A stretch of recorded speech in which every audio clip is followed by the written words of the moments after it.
Hi, my name is Bernard Brault, and today we're going to look at the ocean rise. Okay, so what I intend to do is pull the actual data, satellite data, and you go to this website, Sea Level at the University of Colorado, and they show you a chart there, but they make the data, raw data, available right here. So and they plotted themselves the raw data, but we're going to reconstruct this plot, and then we'll do a little bit more and see if we can detect any acceleration in this trend. That's the purpose, is to see whether or not it's accelerating or it's not.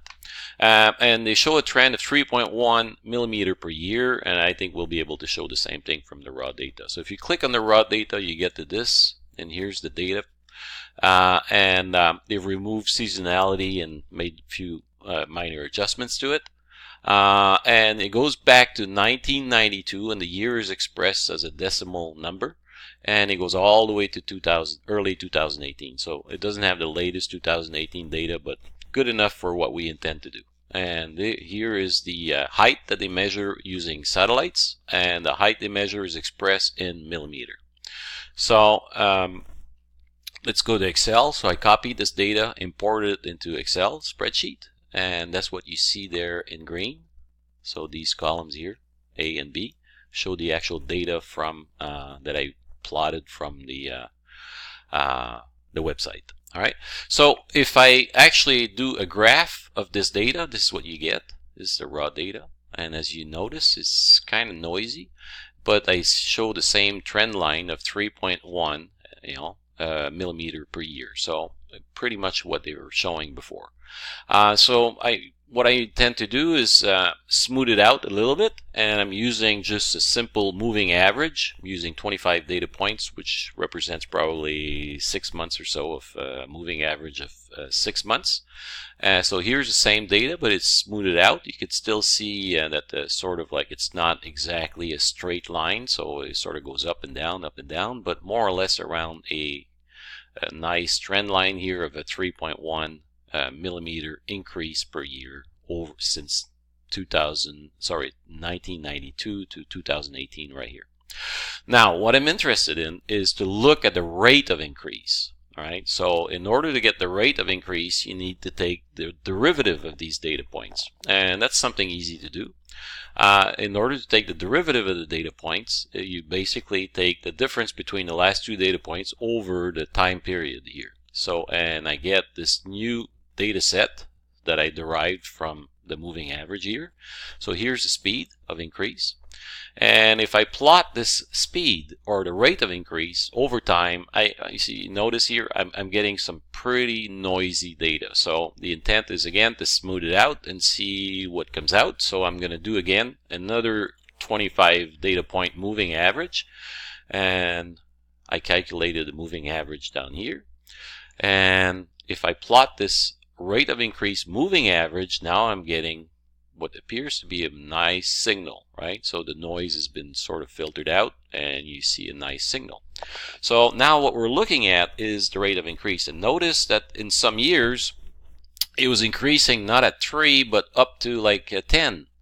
You see here those years, 10 millimeter per year, 10 millimeter per year, but on average it's about 3 millimeter per year right there. But it's not constant, so sometimes it increases a bit more, decreases, increases. So here's the speed. So if I want to get acceleration, I have to do another derivative of the rate of increase, and that's what I'm doing here with this calculation. So I'm calculating now the acceleration, again plotting the acceleration. We're still getting some noisy data, and again filtering it.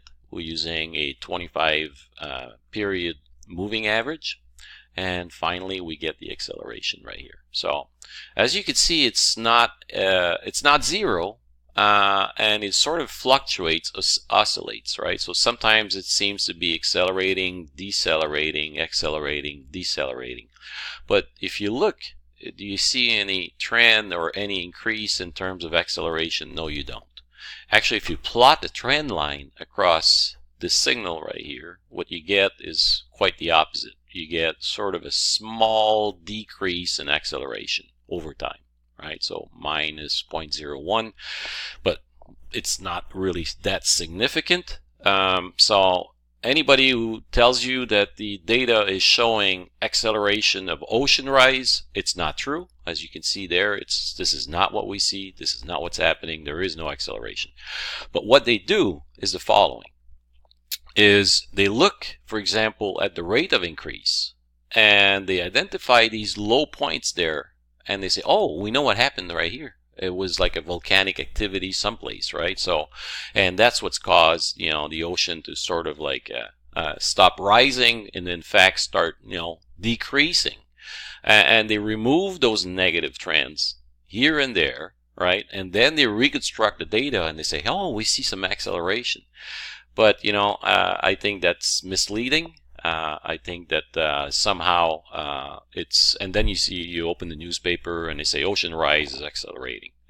Not true, not true. Go get the data, take a look at it for yourself, and there is no acceleration. Now, some people say that, oh, it will accelerate in the future.